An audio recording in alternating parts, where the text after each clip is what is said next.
sebelum perkenalkan, nama saya Desi Dadaniti, NIM 103/2021-0036, kelas B semester 4, Prodi Manajemen Pendidikan Kristen, mata kuliah Manajemen Pembelajaran. Saya dari kelompok 4. Di sini saya akan menjelaskan materi tentang tahap pelaksanaan pembelajaran. Jika kita lihat bagaimana terjadinya proses belajar mengajar, kita akan menjumpai beberapa kegiatan lain yang menjadi komponen pendukung terjadinya belajar mengajar. Komponen tersebut lebih dekat kepada kegiatan yang menjadi tahapan dalam pembelajaran. Pembelajaran sebagai suatu proses kegiatan dari berbagai sumber secara umum dapat dikatakan terdiri atas 3 fase atau fase-fase atau tahapan-tahapan dalam proses pembelajaran yang dimaksud meliputi tahap perencanaan, tahap pelaksanaan.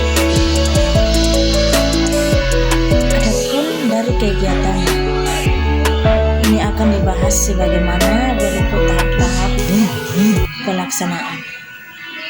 Adapun dari keduanya akan dibahas sebagaimana berikut.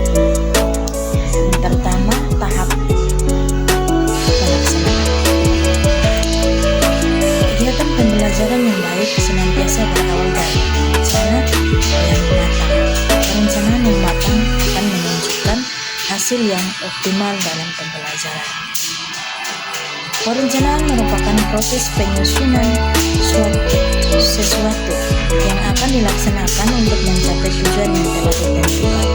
Tahap ini membuat kegiatan perencanaan pembelajaran ke depannya yang nantinya akan menjadi pedoman untuk mencapai hasil apa yang diharapkan dalam akhir pembelajaran dan tentunya akan dijadikan pedoman dalam proses pembelajaran.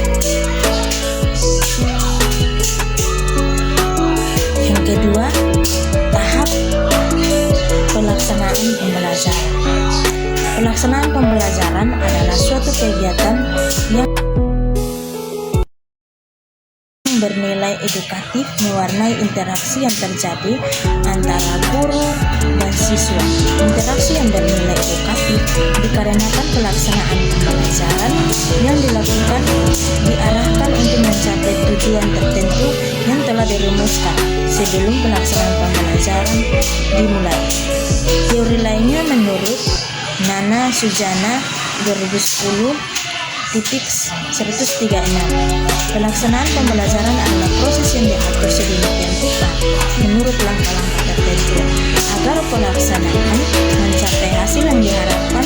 Berdasarkan beberapa definisi di atas dapat disimpulkan pelaksanaan pembelajaran adalah interaksi pendidikan peserta didik di lingkungan belajar yang bernilai edukatif dengan memanfaatkan sarana prasarana belajar untuk mencapai tujuan pembelajaran yang sebelumnya dirumuskan.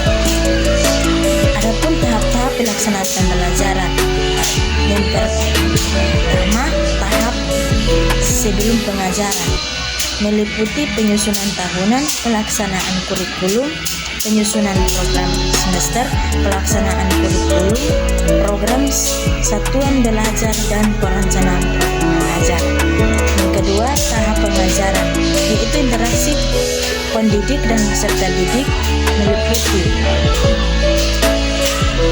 pengelolaan dan pengendalian kelas, penyampaian informasi, keterampilan-keterampilan, dan konsep, penggunaan tingkah laku yang verbal dan non-verbal, cara mendapatkan balikan, mempertimbangkan prinsip-prinsip psikologi yaitu motivasi dan keterlibatan peserta didik, mediagnosis kesulitan belajar, menyajikan kegiatan sehubungan dengan perbedaan individu, mengevaluasi kegiatan interaksi. Yang ketiga, tahap setelah pengajaran meliputi menilai pekerjaan peserta didik, membuat perencanaan untuk pertemuan, menilai kembali proses mengajar berdasarkan teori di atas, penulisan menggunakan teori Mulyasa dengan pembagian kegiatan awal, kegiatan inti, kegiatan akhir untuk mengetahui pelaksanaan pembelajaran di pondok pesantren.